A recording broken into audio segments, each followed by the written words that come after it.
A nonprofit looking to prevent child abuse and child deaths in Maine is calling on the Department of Health and Human Services to investigate reports of children living in danger in Washington County. Walk a Mile in Their Shoes claims they've received what they describe as desperate pleas from people in Washington County. They say the Office of Child and Family Services is failing to protect children who are currently living in unsafe home environments.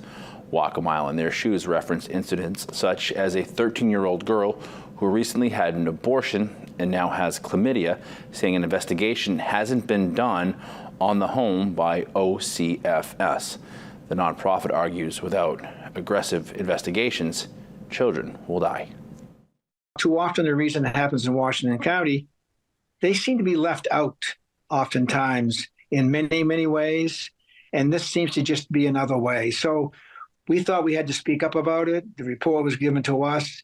We wanted to share that, hopeful that the department will change their policies and look into these situations where kids are in serious danger, and nothing seems to be happening to look out for these kids.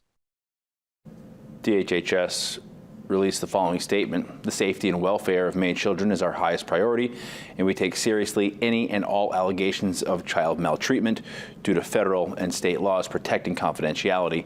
The department is unable to comment on specific involvement we may have in any situation.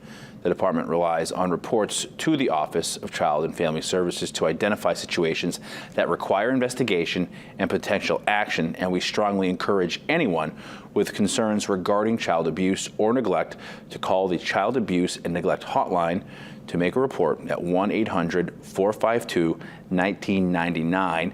We remain committed to working collaboratively with partners within the child welfare system to address suspected abuse and neglect to ensure the safety and well-being of children.